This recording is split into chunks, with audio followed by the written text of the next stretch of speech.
Good to see a lot of names.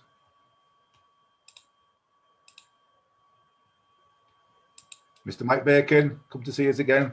So it must be our good-looking faces, Adam. It's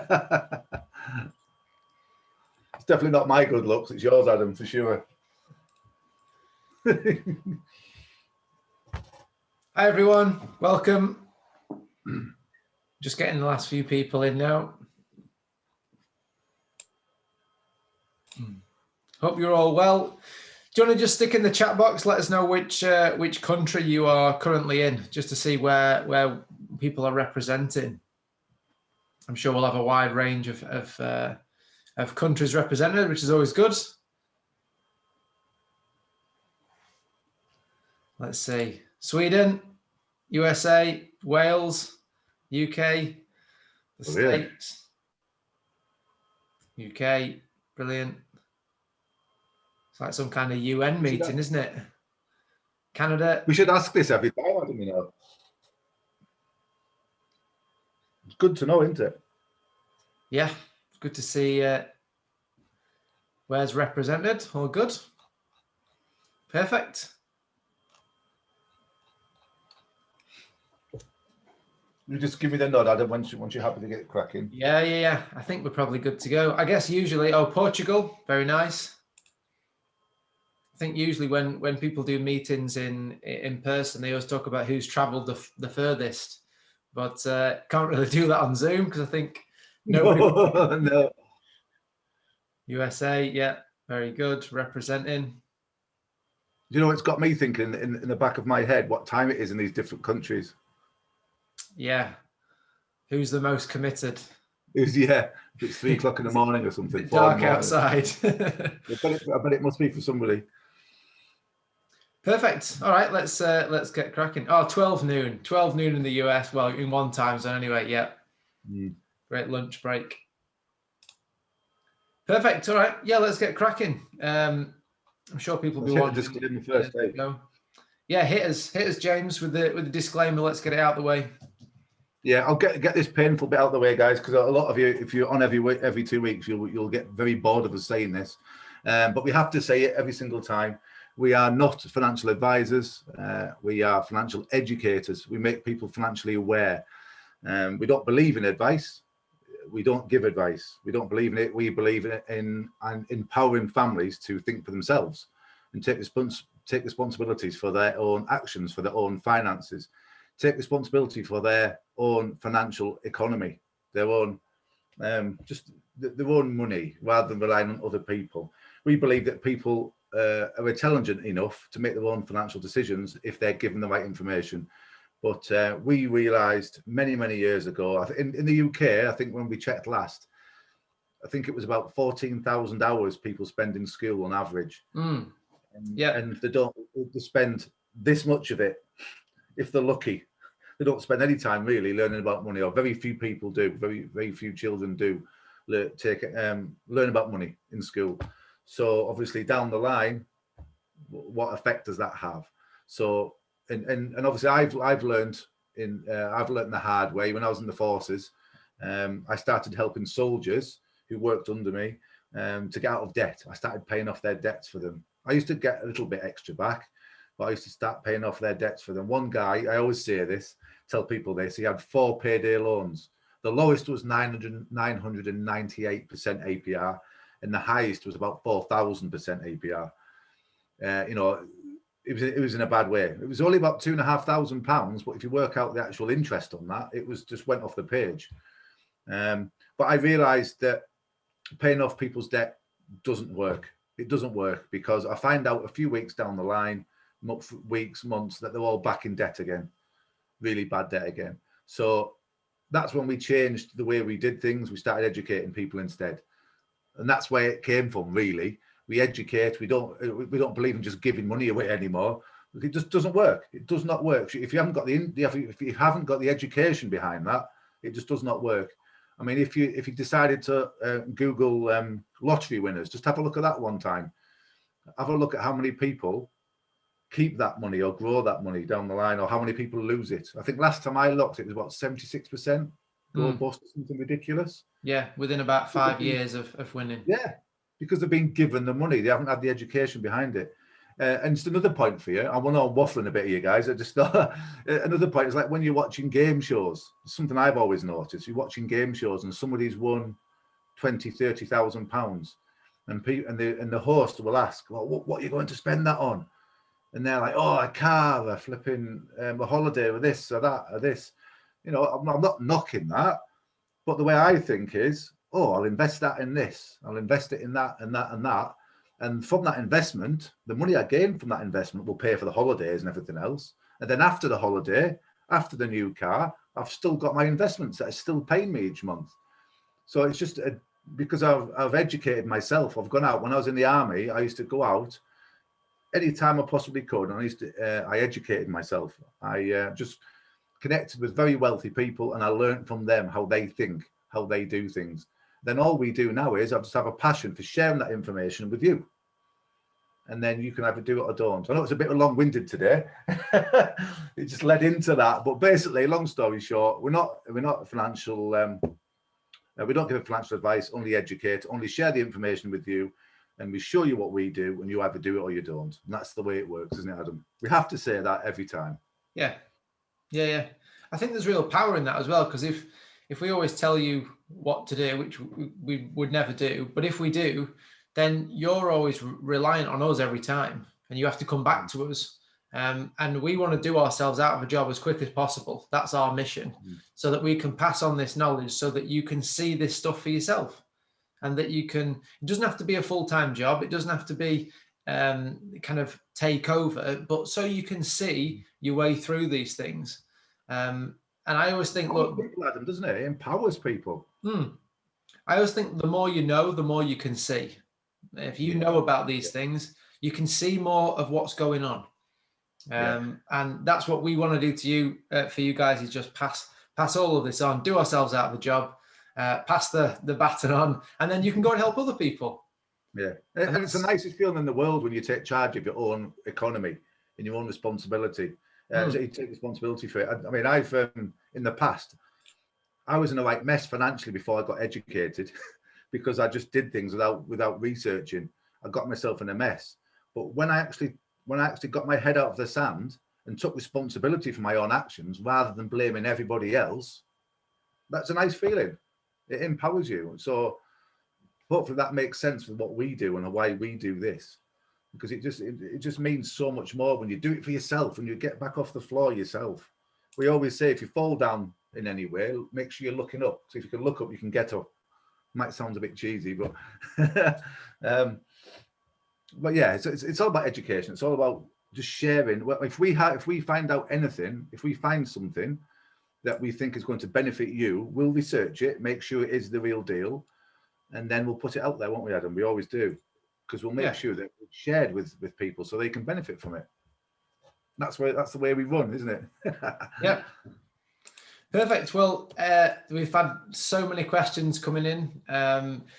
As always, some of the questions that we've had are more on a personal, individual basis, and we'll contact you about those because it's probably not the right forum for it, which is fine, no problem. We're happy to answer questions.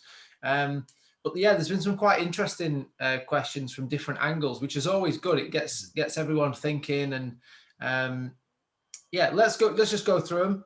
And you'll see what's been asked. I would say get questions in if they come to you, but I don't think today we're going to have enough time to get through. There's quite a lot of questions, so and we tend to waffle on quite a lot. So let's see how we're going. Okay, first question that we've got. Oh, just to mention before that, James, actually.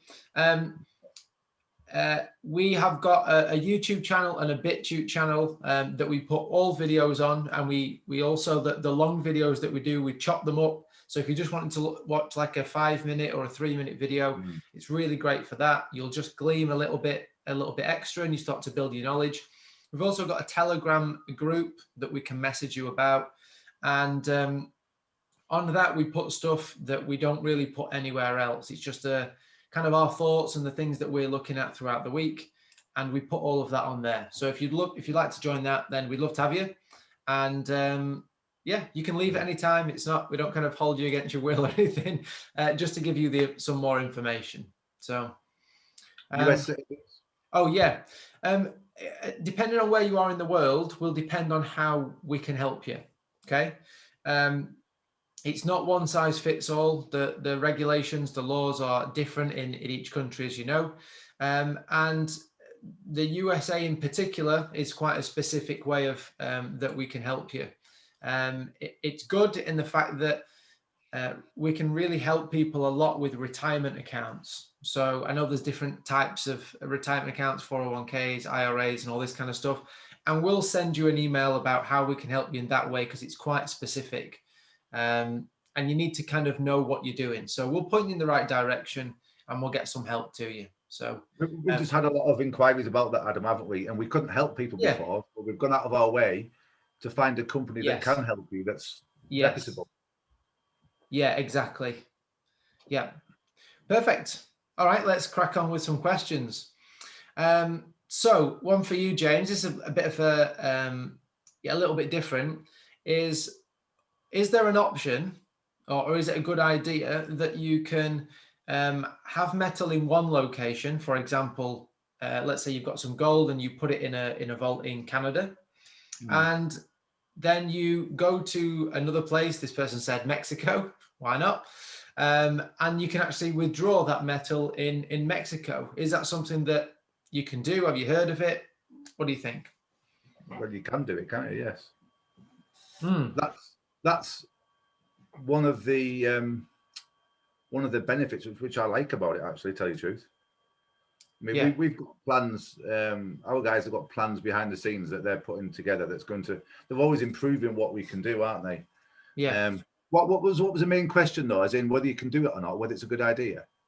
Yeah. What was the main point? Can you do it? And yeah, is it a good idea to do?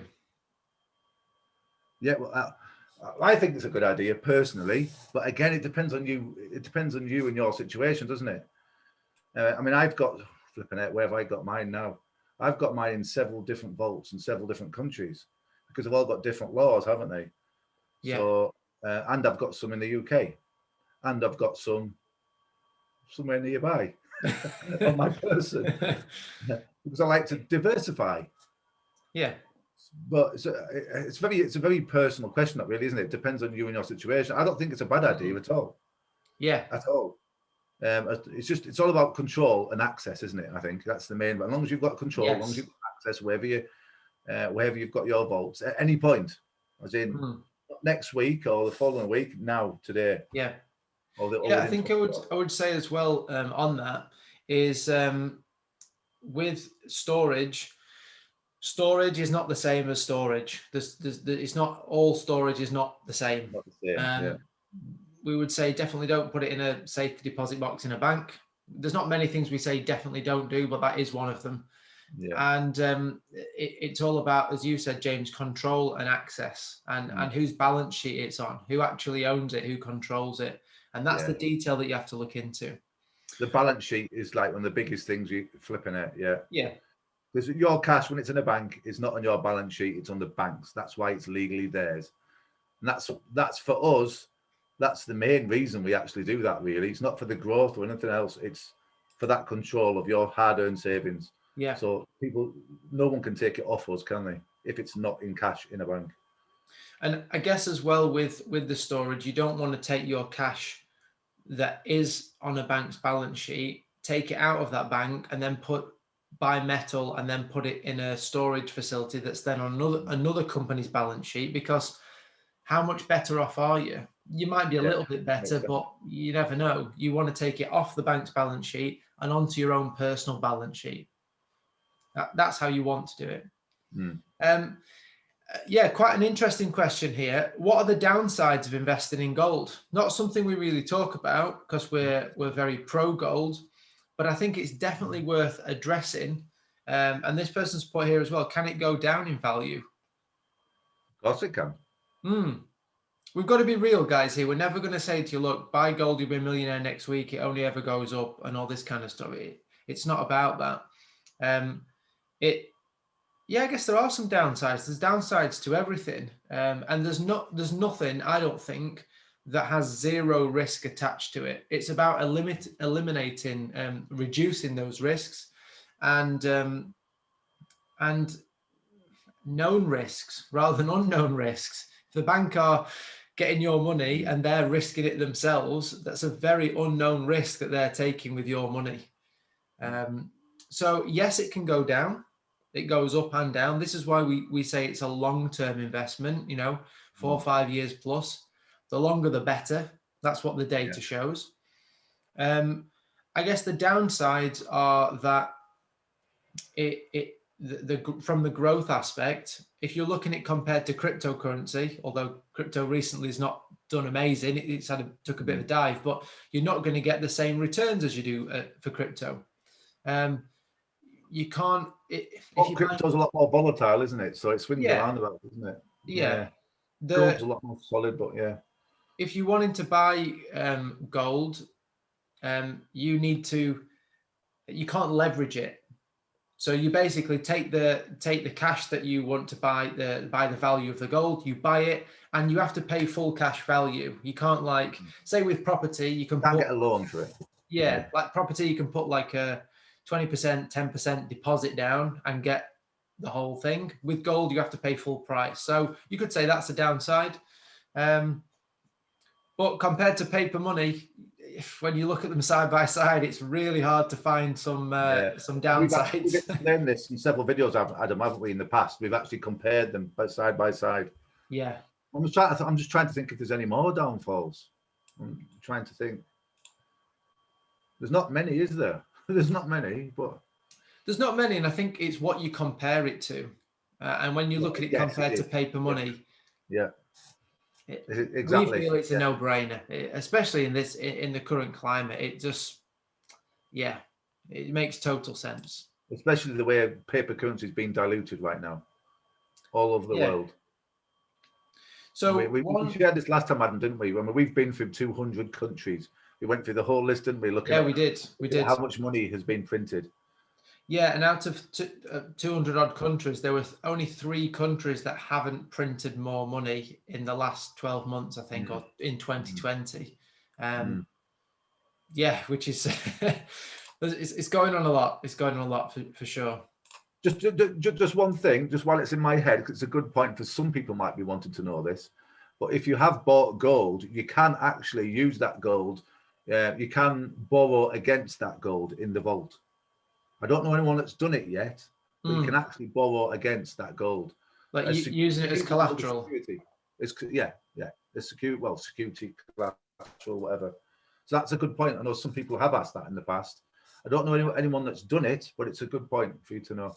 Yeah. So let's go on the next question. Someone's asked, can you get insured delivery to Spain? Yeah, very, very easily. You can have delivery. Other than the obvious places, delivery is possible everywhere. It usually works on 2 metrics, the weight and the insured value. If you've got a kilo of gold and a kilo of silver, the weight's the same, the value's vastly different. So look at the full picture. It's not one size fits all, and it's preference part of it. So you can have it delivered. You've got to think about who you're going to sell it to. If your plan is to sell it at some point, what price they're going to give you. If you're going to store it, you need to look into that side as well. But you can definitely have delivery to Spain. And if with a reputable provider, it will be insured as well for the full value to your door. Someone's asked here, can their salary be exchanged for gold or silver each month?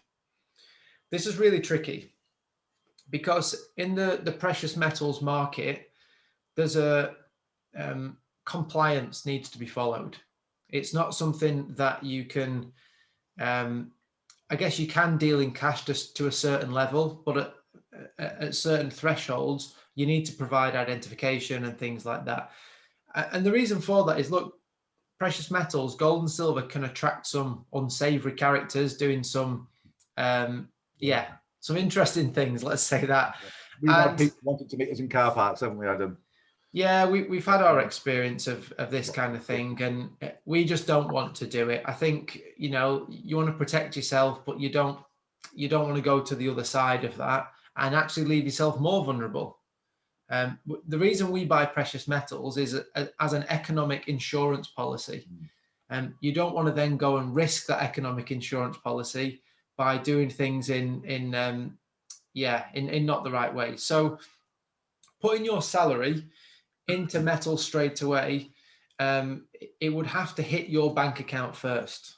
Otherwise, the company that are giving you those funds, it would look like it's their metals. It has to come to you first, then you can buy metals with it. So yes, it's possible, but it's got to hit your account first. That's what that chap's doing. That you know, the guy I spoke to today. I've forgotten his name now, his first name now, but that's what he's doing. Yeah, he's had to fight them. He's had to fight his work.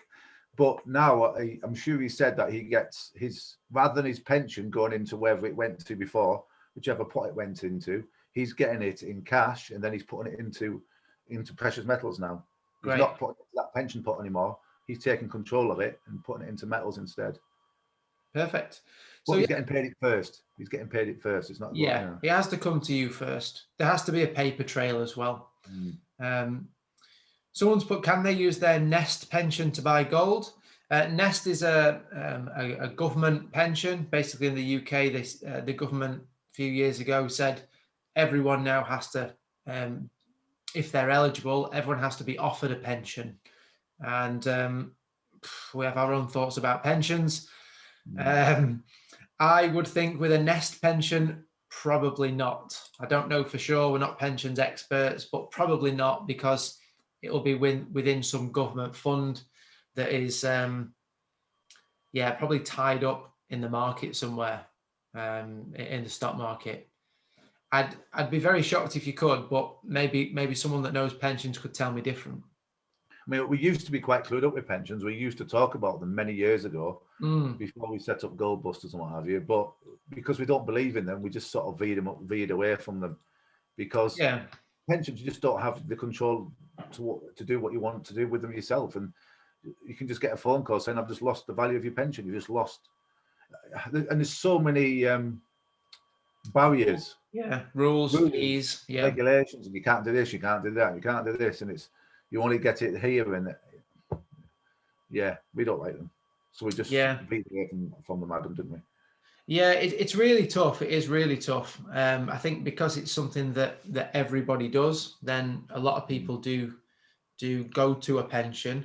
I think, look, if you don't do any other investing for your future and you're not interested in entertaining it, then I guess it's better than nothing if you're contributing and your employer is. But if you've got any bit of knowledge and you're willing to learn even just a little bit, there's much better ways. So I don't want to say like absolutely not, never in a million years. There is a proportion of people that it is their only option.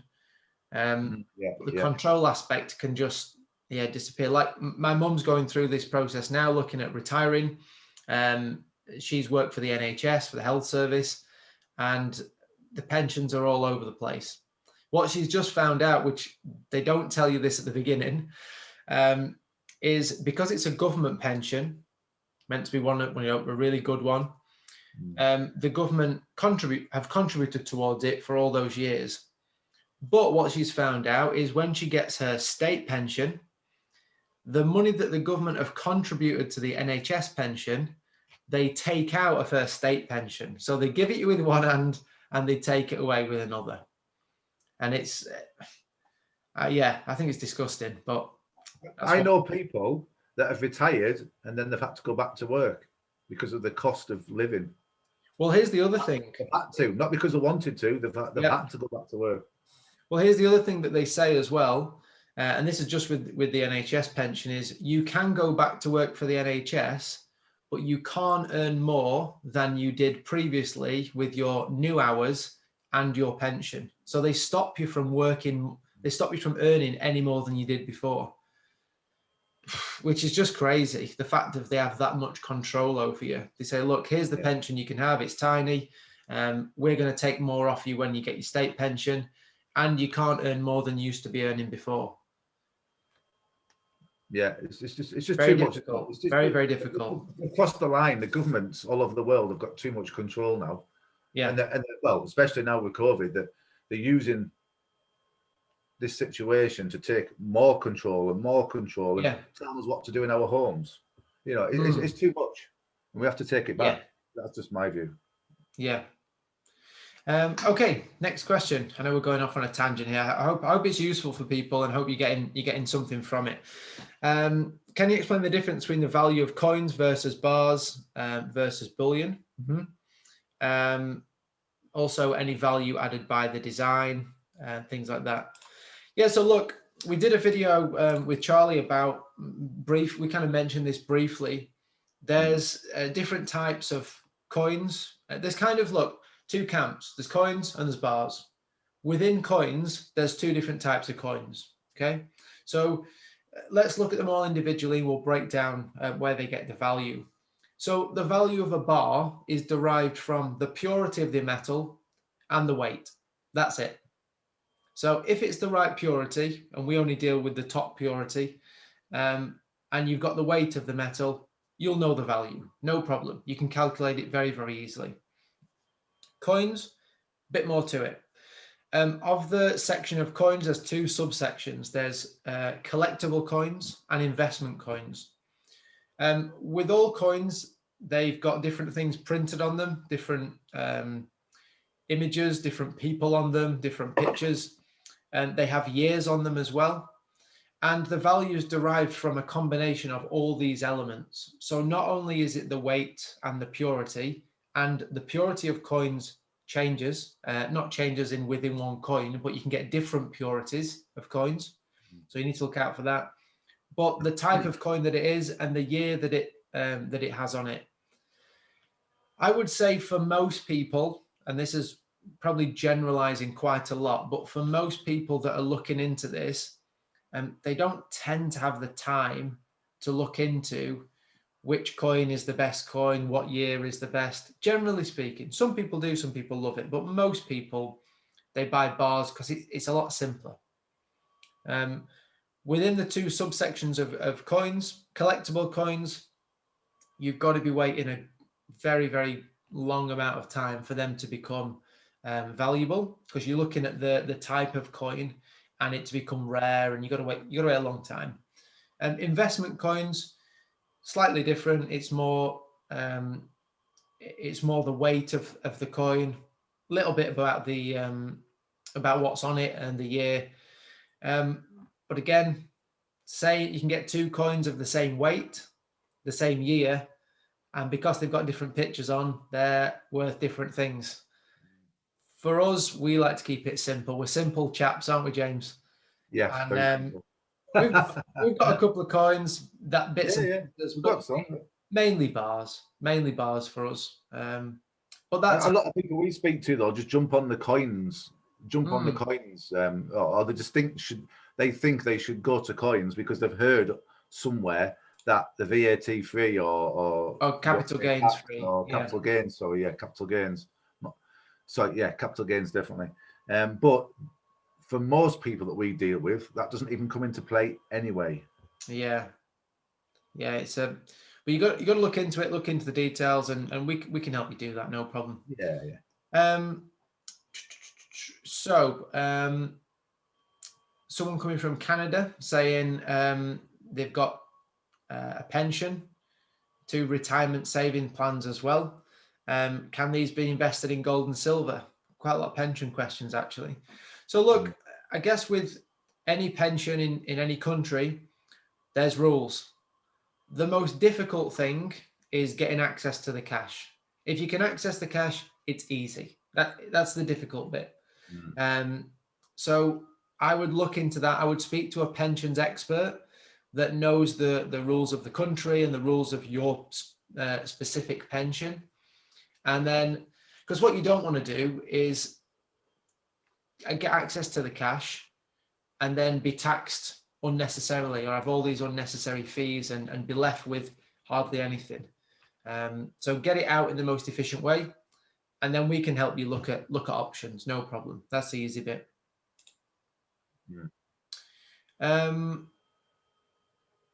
How safe, this is one for you, James, how safe is gold in your name that's held in a vault? So gold that's under your name in a vault, how safe is it during times of war? Yeah. Yeah, I guess there's many scenarios that we could come up with, but yeah, how safe is it? Safe as houses. How safe is it? As in, I mean, we've been in one, haven't we? Yeah, we've been in a vault. Yeah, And it looked damn safe to me. I mean, you wouldn't even know it was there unless someone took it. And well, we had to be led there, didn't we? We had no idea it was there in the first place.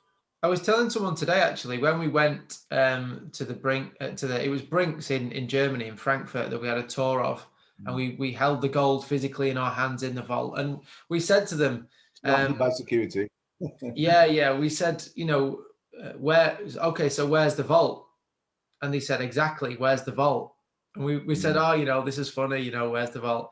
But where is it? And they just said, exactly, where's the vault? And it was just, we thought it was funny at first, but they really weren't going to tell us. They were just, I guess that's part of it. And I was kind of pleased and annoyed at the same time. I was annoyed because I kind of wanted to see it and wanted to be like a big neon sign saying, this is the vault, so that we could, you know, take pictures and show people. But at the same time, I was pleased that it was hidden and that it is all obviously done properly, because we've got metals there. And it just shows that, you know, they're doing the right thing. Well, Brinks were really good, weren't they? They explained it really well, didn't they? Went through all the process, and yeah, and companies even keep cash there, don't they? There's even store cash there. Yeah, and they were able to pay wages, weren't they? When banks weren't, when other companies weren't. Yeah, and that, I guess on that point, Brinks was saying that, look, we're not part of the banking system. When banks shut down in countries, we're still operating, and that's a really powerful way of storing your wealth outside the banking system. Yeah. So it gives a few examples where they'd helped companies to pay the wages for the staff. When was it the first? Was it 2008 crash? Yeah, it was in Greece. Oh, was it Greece? Oh, Greece. Yeah, sorry, yeah. So look, I guess you can look at this on many different levels in times of war. If everywhere is getting bombed, don't worry about your metals, worry about your family and your livelihood and everything else. That's on the very extreme. You know, if it does get to that, you know, just look after yourself. The way that we do it, everything's insured anyway. So the high secure vaults, much safer than your house. If your house was getting bombed or the vault was getting bombed, you'd want it in the vault. You'd probably want to be in the vault yourself, actually. If you couldn't get it any safer, could you? You really couldn't. And then it's insured as well. So yeah, very safe, much safer than your house. Okay. Just a quick thing on that, Adam. If you do keep some at home, don't tell the insurance company. Don't ask for insurance. Yes. Yeah, did I mention that story last time? But it might be good to mention again. So there was someone that called me that's decided to buy some metals, and they rung their insurance company and just said, look, considering having some metals at home. I haven't done it yet, but I'm considering it. Do you insure me? Will you cover me? What's the price, etc. And the insurance company said, we won't cover you. And also, because you've told us that you're possibly doing that, we have to cancel your current insurance. And they just said, we can't insure you at all anymore. And he said, but just to be clear, I haven't done anything. I haven't put metals in my home. I'm just considering it. And they said, yep, we can't insure you now.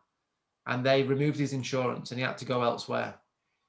So it's very difficult to get metals insured in the home. Very difficult. Maybe that's an extreme version, but it just shows you that it's not that easy. And even if you could, it would cost you an arm and a leg, wouldn't it? It would cost you far too much, even if you could.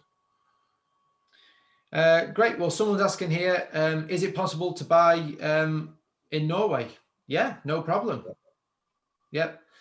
Most countries are fine. Very easy. Most countries as well, gold is VAT free or sales tax free, and silver, palladium and platinum have sales tax on them, But if you store it in the right way, then you don't have to pay the sales tax / VAT, which is usually around between 15 and 25% roughly. The UK is Something I wish 20%. I knew when I started out. I didn't know that when I first Yeah. started. I bought quite a lot of silver, not realizing this, and I paid VAT on it.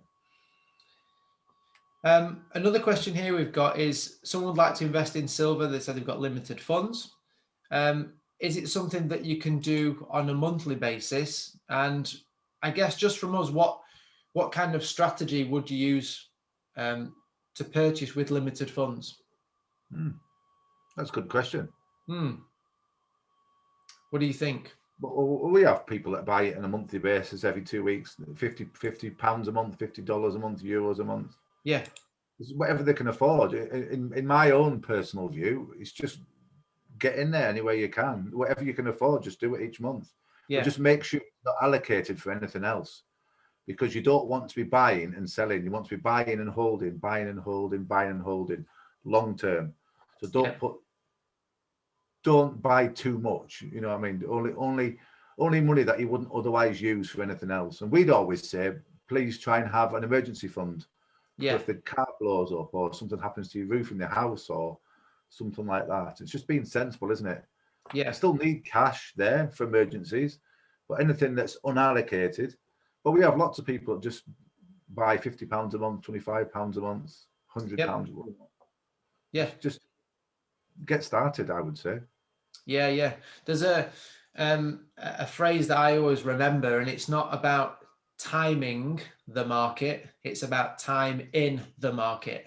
Yeah, good point. And rather than trying to say, well, do I get in now or do I wait? It's just, look, the best time to buy was 30 years ago. The second best time to buy is today. And the worst time to buy is tomorrow. Okay. So don't try and time the market, just get in and spend time in the market. That's how you're going to see growth. With another question that someone's asked that you kind of hinted to then is about putting money into metals for a short period of time. You are better putting less in that you are more certain is going to be untouched for the long term than putting more in and have to take it out and then putting back in and then out and then in and then out. You can always add to it later on, but you're better putting less in that you're certain is going to be for the long term. And long term, we talk 4 or 5 years plus. The longer the better. I mean, most people do buy metals for the long term. It's normally for pensions, people's pensions in later life, or it's for children's education. A lot of grandparents want to open accounts for their grandchildren. And parents, but it be grandparents, isn't it? It's the time element, isn't it? Yeah. Which is going to increase in value the most, gold or silver, in our opinion, our humble opinions, for all we know? Again, we haven't got crystal balls, or we're not giving advice, but I think silver. Me personally, I'm pretty sure Adam, you'll think the same. Yeah, it is. Silver's lower in value at the moment per gram, per ounce, but it is more volatile in its performance as well. So when it goes, but it can come down as well. And this is why we look to switch between the metals. So when one goes up, we can then move it to the other to lock in those profits, because gold's more consistent. In inflationary, deflationary, and stagflationary, kind of good times, bad times, and ugly times. Yeah. Gold performs well in all of those economic seasons, whereas silver performs well in most of those, but not all of them, but most. But when it goes, it goes. So when it goes, it really goes, doesn't it? It seems to overtake gold, not in price, obviously, but in percentage increase. And that's all you're looking at, because that's a really good point, James, that what you are looking at is a percentage increase. And if it's increased by 10%, it's 10%, whatever it is. If gold's gone from $2,000 an ounce to $2,200, it's 10%. If silver's gone from $20 an ounce to $22 an ounce, it's 10%. And that's what you're looking at as far as growth. I mean, we buy both, Adam, don't we? I mean, I buy more silver than gold. I also buy a little bit of platinum and palladium, but we don't know much about them, really. I just like to diversify and have a little bit of them. Yeah. We don't really focus on them, do we, too much? Because most people are gold, silver, gold, silver. Yeah. It's a good question, really good questions. Yeah. One here about investing life savings for a retired couple. And I think this loops really nicely into what we just said about gold being consistent and silver being more volatile. When you're getting towards I guess this is a classic kind of investment strategy, is you take more of the risk, generally speaking, when you're younger. And as your pots increased and you're getting towards retirement age, then you're looking for more Safety. consistent and safer results. So I think for someone that's going towards retirement and looking to just protect and maintain and grow nice and steady, then gold works a lot better in that scenario. Yeah, would you agree on that? Yeah, definitely, without a shadow of a doubt. And that's why we have no qualms. That's why we have no problems. I've never had any problems sharing the information about gold with people, have we? Because we know it's solid. It is what it is. Yeah. And this is why it's not one size fits all. It's not, is gold better? Is silver better? It's say, well, where are you at? What's your situation? What does that look like? What's your tolerance to risk or supposed risk? Yeah. Someone said owning gold doesn't generate an income. Is there a way to generate income from gold? The way I'll just explain the way I do it personally. I have cash flowing assets, and what I use with that cash flow, I then put it into gold, because gold is the hedge against inflation, and gold holds the value of the cash that I have earned from them assets. If that makes sense, it's more of a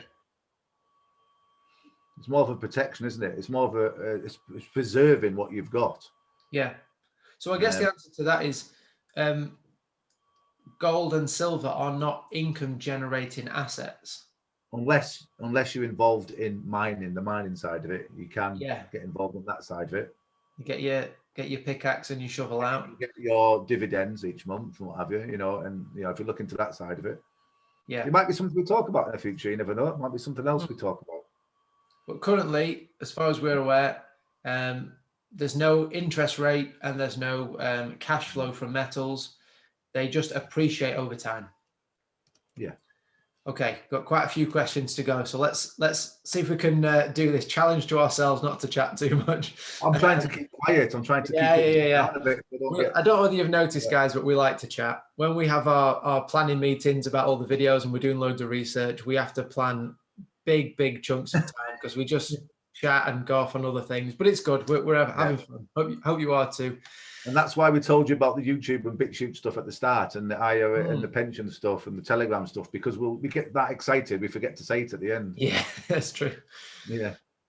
We keep hearing about silver is about to explode. Approximately when do you think this will start, and how long can it go on for? I guess we don't know really. To be totally honest, really know, do we? But no, I think we did a video with Charlie about silver and the uses of silver, and I think as those uses, those industries that silver's used in grow, electric cars, solar panels, we can all clearly see those are going to be growth is massive, isn't it? Yeah, they're going to be big industries and definitely growth industries. So nobody knows, but you've got to be in it to win it. Again, it's time in the market, not time in the market, if that makes sense. Yeah. I've got a big expectations for silver, especially. Definitely, with all the research I've done. So someone's asked about the spread of metals that they should invest in, and what size of bars. I think that's what they're asking. What denominations? Because if you think about it, if you're buying metal bars, in the traditional sense, you're physically having the bars, then if you imagine a straight line, at one end you've got the best price per gram, and at the other end you've got flexibility. And consciously or subconsciously, you've got to make a decision where on that line you want to be. So if you buy a kilo bar, for example, you'll pay around £45,000, something like that, 50,000 euros, maybe $60,000 roughly. At that point, you will get the best price per gram. So you'll get a really good price. but you're miles away from flexibility. You either own the whole thing or you sell the whole thing. That might be great for some people, not so good for others. If you did the total extreme of that and you bought 1,000 1 gram bars, then you would have the same weight of metal, but you would massively, massively overpay. You'd pay maybe double what you paid for the kilo bar. Yeah. But you would have the flexibility because you can sell in smaller parts. So people have to, this is again an individual thing of where you want to be along that line as far as flexibility and the best price per gram. I wouldn't say be too close down to flexibility. Maybe rather than a 1 kilo bar, 2 500 gram bars, or 1 500 gram and 2 250 gram bars. So because it is about, you don't want to lose value. You want to make them as big and efficient as possible. But that's definitely something to consider. And I don't think people consciously consider it as probably as much as they should. Well, we personally do both, don't we? So we do both. Yeah. Here's one. Should we buy now or wait for an election? If so, what specifically do we buy and why? So, like I said before, it's time in the market, not timing the market. I feel like we should chant it. We should open everyone's microphones and just chant, it's time in the market, not timing the market. Yeah. Just to relate to that, sorry, Adam, is regarding if you can relate it to property, because I'm quite big in the property world, not big, so I don't want to big myself up, but I've done a lot of property investing over the years, and people used to always try and time the market all the time. Just get in, get in. It's the same thing. Just get in and do it right. Do your due diligence. Do your due diligence and do it right. Yeah. Sorry, mate. Also, an election in which country? Yeah. What election are you waiting for? I think because gold and silver they're a global market, then yes, you could say the US election has an impact to some degree. But elections in other countries that are probably going on without you even knowing, and it probably has little to no impact on the gold price. I'd like to think, because we're in the UK and that whenever there's a change in prime minister, that the gold price would be affected, but I really don't think it is. I don't think anyone cares really. So I get it with the US to some degree, but yeah, no, I wouldn't wait. Let's have a look. Yeah. Most people I've spoken to, sorry guys, just quickly, most people I've spoken to in the past that have asked me about precious metals 5 years ago, 6 years ago, there is quite a few people that have done nothing. They're full of regret. They could have just got started at least, but they're too busy questioning things and thinking about it and thinking about it and thinking about it and waiting for the right time. Just get started. There we are. Yeah. What percentage of my portfolio should be in gold and silver versus stocks? It's an interesting one. Well, people used to advise 10%, didn't they? But I've heard some advisors, if they do advise that at all, which most don't, they'll say 20%. It all depends on you personally, really, again, doesn't it? Yeah. And it depends on where you are on that different stage of life as well. Yes, that's a big point. You want in, because there's another way of looking at this. You can try and balance things as far as performance. The smarter way, I think, to balance things is on risk. So you can say, well, I want the best performance. Right. Buy some cryptocurrency no one's heard of, and it could go to the moon tomorrow. It could, but it also could disappear and never be heard of again. So that's not balancing the risk factor. And that's what, there's a guy called Ray Dalio. Look him up, Ray Dalio. He does an amazing video called How the Economy Works, I think. Maybe we'll put a link in the chat. How the Economy Works. I think it's called that. Ray Dalio is the founder and CEO of Bridgewater Associates. That's the largest hedge fund in the world. And he puts things in really concise and clear explanations of how the economy works, and they invest money for countries, not individuals, countries. And he always talks about a balance of risk rather than just a balance of performance. And it's a really interesting viewpoint that I don't think everyone instinctively thinks about. So yeah, there's it all depends on you and what your risk tolerance and time of life is. We've been advised not to buy the cheapest gold on offer. Which brands do you look at? Do you look at buying? Look, a general rule with anything in life is, and this is not kind of life, life lessons or anything like that, but if it looks too good to be true, it probably is. If someone's selling you metals below the market price, below the spot price, run a mile, because they could sell it on the open market and they'd be masters of the universe. So just run a mile from them. We've had this before, Adam, haven't we? Several times. Yeah. People come to us saying we can get it for this price. We've looked into it. It isn't the quality of gold. It isn't what we deal with. It isn't anyway. But yeah, it's not the same weight, the same quality. Hasn't got the markings. People are trying to buy it off eBay. Yeah, it's got to be LBMA certified. Yeah, LBMA, the London Bullion Market Association. Yeah. Then you got the real stuff. We've answered some of these questions in our ramblings, which is good. Someone said that we've sold up in the UK, moved to Portugal. Very nice. We have some equity that we want to trade, and rather than leaving for inflation, is it better to buy and store in the UK or in Portugal? Okay, so this person's asking about where to store. Is it better to store where you are, or where you're from, or where you know? For us, the location to some degree is irrelevant. It's more about who you're storing with, the level of auditing, the level of insurance, and what they're offering you. So we store, like James said earlier, in different locations: London, Zurich, Frankfurt, Singapore, Munich. All of those vaulting facilities are at the same level, and that makes a big difference. So if you got the same level of vaulting, it doesn't matter too much, and spreading it around can be a good option. So, and if you did want the cash, it's literally, you can log on and it's a few clicks and you can get the cash in your bank, can't you? Yeah. If you didn't need to sell any gold there and then, it's not.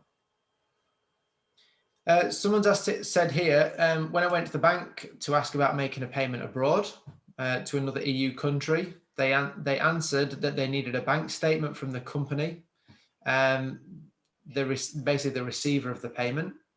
They needed to know the sum, how often, and yeah, they said, is it common that banks want this information? It's starting to be now, isn't it, Adam? Yeah, we've done a couple of videos and we're doing some more actually with people that have had difficulties with banks. I think banks don't do themselves any favors, guys. That they control your money. We all have an idea of that. But when you go to do a transaction of varying degrees, we've had from relatively small to quite big transactions, and banks have confirmed to the individuals that they have a say over the money. And they've been quite heavy-handed in their approach. We get they've got a duty of care. They should be looking after you. If they were doing that in the first place, all of this regulation wouldn't be needed. Regulation's only needed to enforce the banks to do what they should be doing in the first place. If they were doing the right thing, it's not needed. Wouldn't even be needed, yeah. But they've crossed the line now, haven't they, Adam? Yeah, too many times. And it just goes round in a cycle. The regulation gets loosened and they go and do what they want, and then it needs to be tightened again. And then it gets loosened and then tightened again. And we're at a point now where 2008 is still in everyone's memory. So banks will ask a lot of questions, and well, they're squirming right now, aren't they, Adam? They do not want to give you your money back. Yeah. So it just confirms everything we've been saying for all these years. Yeah. It just confirms it. This is why we're sharing that. Adam's video in conversations with obviously our customers, people who are willing to share that information with us to try and help you and to try and just, how do I explain it? Rather than us saying it, it comes better from a customer, doesn't it? Yeah. It's actually physically happened to them. Yeah. We know this stuff's going on, but for you to hear it from an individual that says, look, this was my experience. I went into the bank and this is what happened. Way more powerful than just an anecdote from us. Hey guys, last March 2020, Adam, this is why I told all my family, even though they've been buying gold and silver and for many years now, I know some of them had some lumps, bigger lumps, like, of cash in the bank. And I told them all to get it out of the bank last year. In February, March time last year, I was like, get it out of the bank, which they did. Yeah. These reasons. Yeah. Guys, I'm really conscious of time. We've got 2 minutes left until 9 o'clock, and we've got quite a lot of questions. So we are recording this session. Hello, if you're listening on the recording. If you need to go, please feel free to go. There's no obligation to stay or anything daft like that. But we're just going to crack on. And if you want to stay, you can stay. I think with people putting time into sending questions into us, we want to be respectful and get them as many answered as we can, but also be respectful of your time. So if you need to disappear, thanks so much for joining us. Telegram channel, we'll put it out there. We'll make sure that you get hold of it. We'll send you an email after this. So everyone just check your emails. We'll send you an email about the webinar, Telegram link, YouTube, BitChute, and ways that we can help you depending on what country you're in. And let's do it that way. Okay, moving on. So we've got some questions here, and I'm going to answer them all together because they're kind of asking the same thing. With people in the US that have different types of retirement funds, 401k, IRA.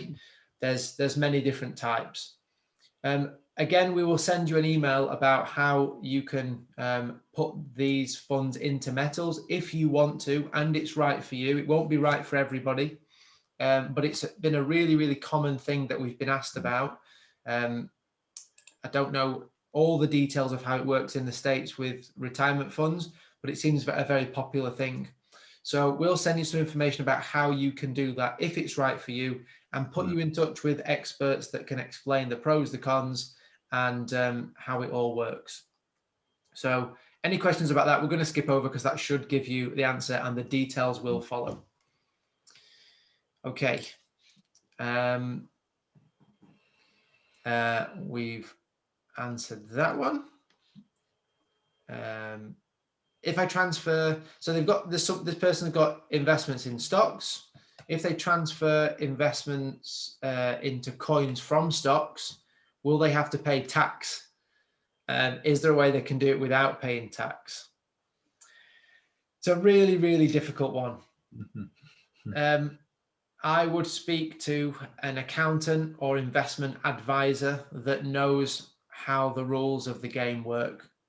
Because once you know the rules of the game, you can play the game to your advantage. It's not something that we would even attempt to give information on, because things are changing so much, and we like to stay in our lane and we talk about stuff that we do ourselves and that we know about. So I know that seems like a bit of a question dodge, but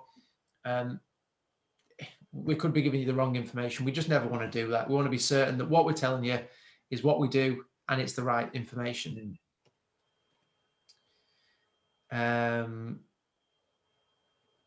We've answered that one.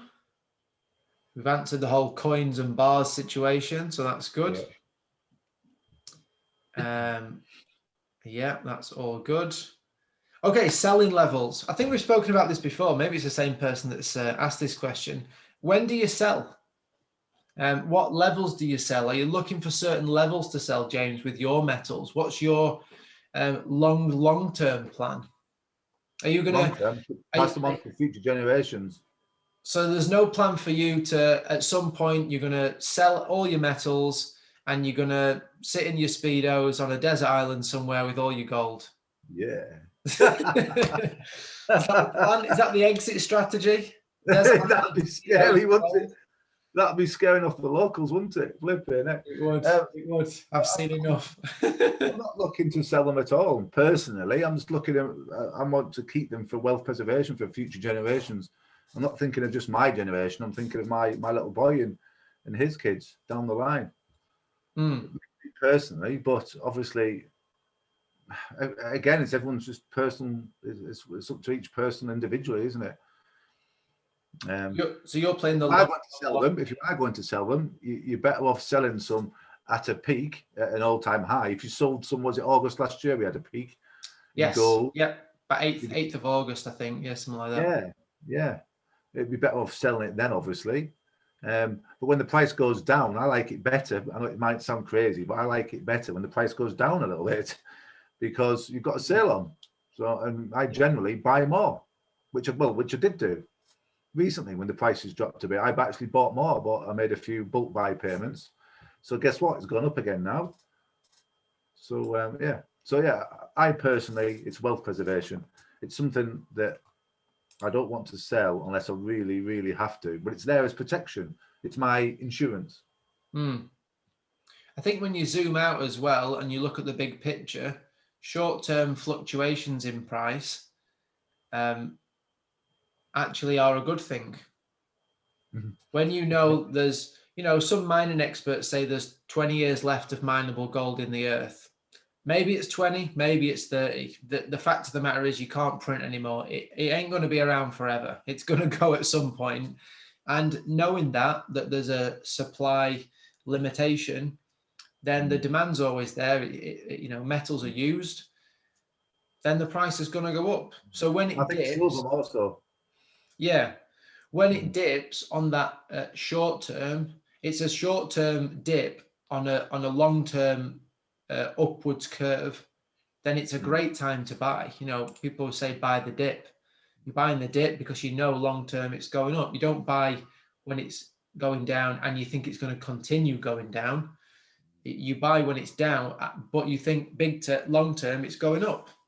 So, yeah, interesting. Yeah, I don't think I'll ever sell my metals. I have no intention to. They're not there for me with any intention of selling them. But who knows? They're there in case you need to. It's nice having it there. You feel a lot safer having them there, I tell you. Yeah. Okay, do brand names matter? Yes, and also no. They do matter. That we only purchase LBMA certified metals, so in that sense, the fact that it's a brand that is part of the LBMA, that does matter. But within those LBMA brands, it doesn't really matter. There's no one brand within those that is better than the other. So it's a brand that's in the club, but once it's within that club, doesn't really matter which one. Does that make sense? I would say it's probably what's most widely recognized in the world, if you want to look at it that way. But yeah, I think some people try and complicate it too much, Adam, don't they? But yeah, it's what's why it can be a bit daunting for people when I first looked at precious metals. I went onto a UK site. I've forgotten what it's called, Bullion by Post, and it's just there's so many different makes and models, makes and models of precious metals. You're like, well, which one do I buy? They're all different. It's the same kilo. There's a kilo of silver there and a kilo of silver there, but different prices, or gold or whatever. And you just think, what's the difference? And so you can see why people get a little bit, where do I start? Simple answer to that really is just speak to Adam. Just get in touch with us. Speak to Adam and tell him what you want. And it's all about what's best for you. So he'll quiz you to death and find out what's best for you, won't you, Adam? You're very good at doing that now. Some people have said that they've heard. Hello, is that your internet going slow again? Oh, can you hear me? Hello. Yeah, I've got you, mate. You got me. Good. Your internet. All right. Okay. We're out here on a farm, so. He'll be shutting down for the evening, my internet. Someone's heard that coins are coins are better because they're more easily handled, like they can be more easily used for as money.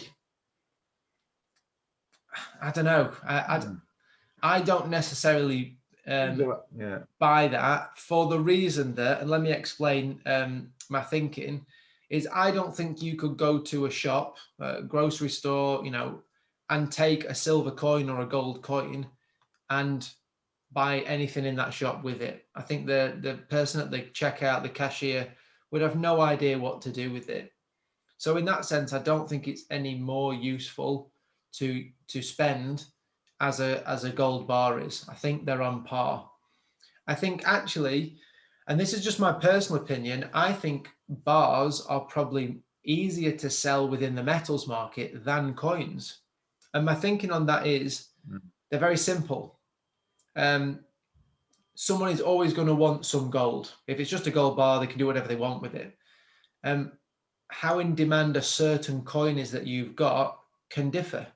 Someone might say, well, actually, yeah, we'll give you something for that coin, but it's not that rare. It's not really in high demand. So we will buy it off you, but we're not going to give you the best price. But whereas a gold bar, it's a gold bar. As long as it is what it says it is on the tin, doesn't matter. That's just my thought. But I like to keep it really simple. I like to roll the dice with the price of gold and nothing else, not the year or the picture on it or anything else. So it's good for my brain to keep it simple. We're very simple beings, aren't we? Yeah. Well, I mean, you know, just to be honest, I've got coins personally myself. It's not saying we wouldn't buy them ourselves. I mean, have you got any, Adam? I know I have. Yeah, I have got some. They're quite nice to kind of hold and look at and things like that. But the mass majority, you know, some shops, some shops, I think some people would recognise them. But yeah, it's things of roundabouts, mate, doesn't it? Really? Yeah. I'd still rather have some than not. So yeah. But that's just zoomed out. We're talking on a more granular level, but zoomed out, metal is better than paper. Whether it's in a circle, a triangle, a square, whatever it is, metal's better than paper. And it's globally recognised, isn't it, Adam? It's globally recognised. People do recognise it as value, as being real money. So, let me have a look. Someone has asked a question that's quite specific about they've got funds in different vehicles, and they're asking, can they transfer these without getting penalised? Someone in the States, I would say, really, really advise you to speak with an expert in those areas, whether it's in stocks, any other investments, mutual funds. There is so many rules around them, and you don't want to be penalized. You don't want to, put $100 in and end up only getting $50 out because of, if you'd have waited 5 years, you'd have got more out. It's really tricky. Sorry to kind of dodge the question, but it's hard to say. Can I add something there, Adam?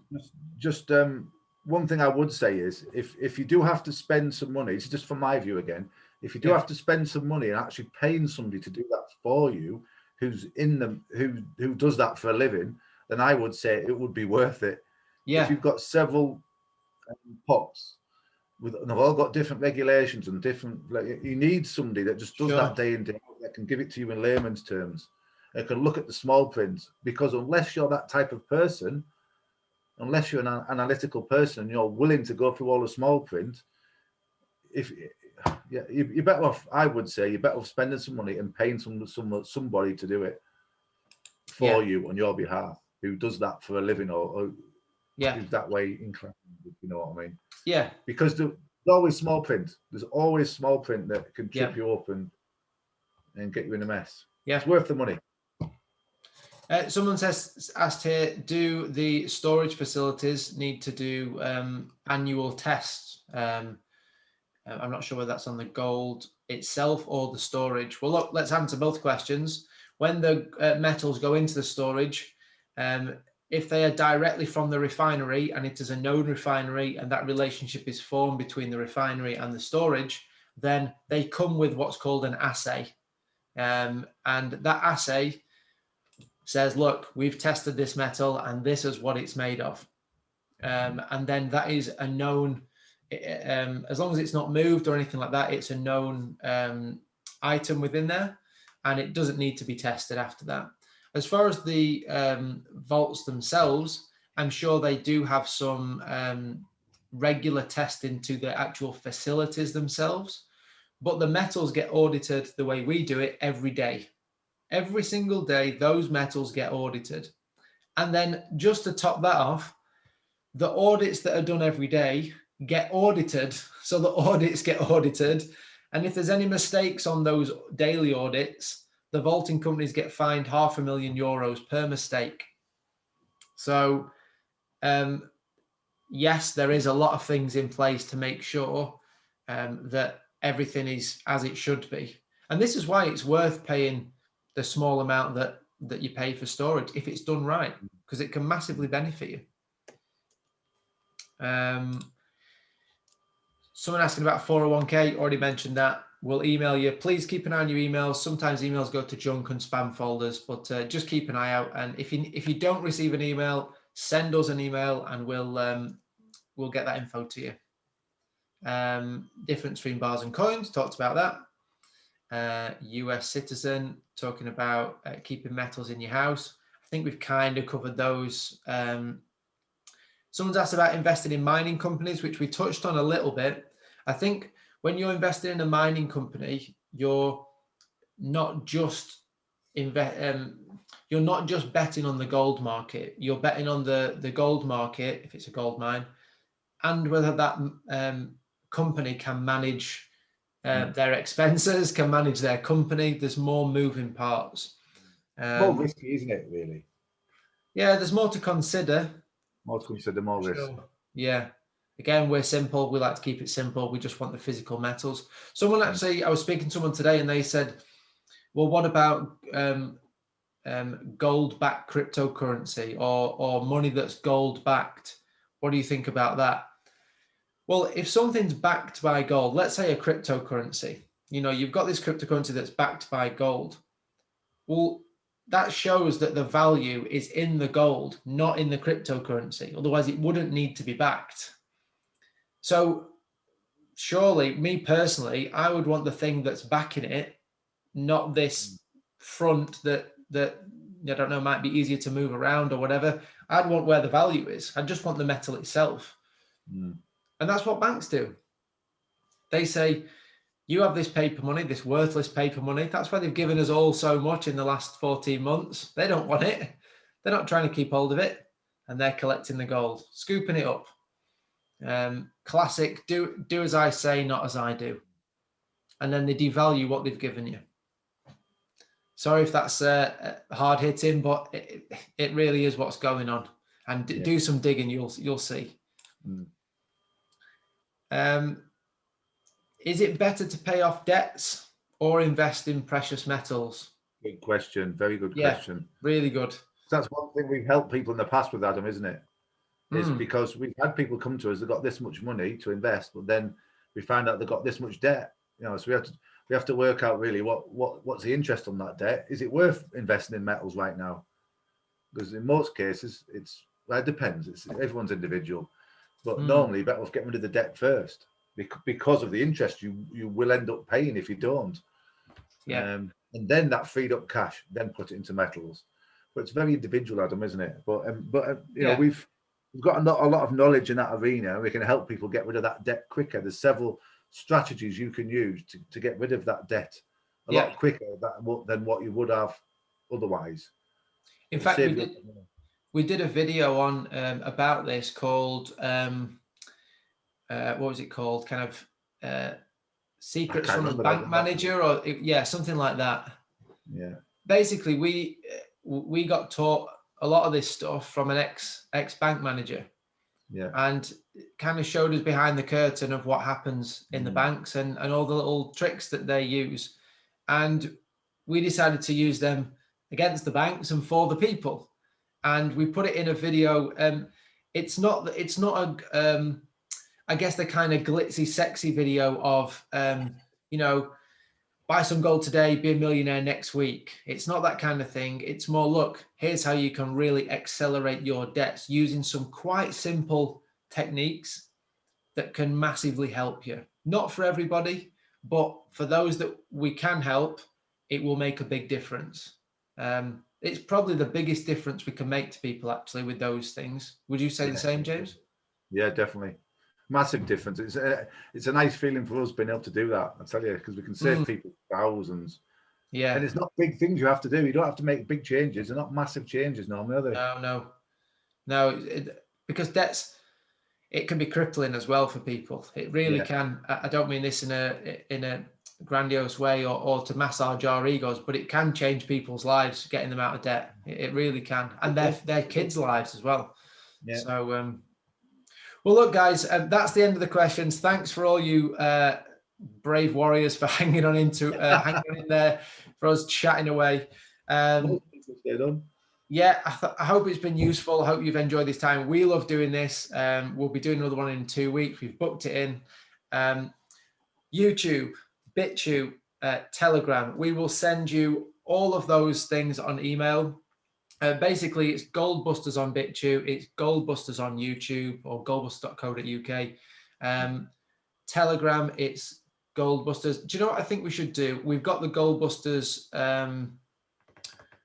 Telegram channel, and I think for some reason I think we've set it as private. Maybe we just set it as public and then people can search for it. That would be a really smart thing to do.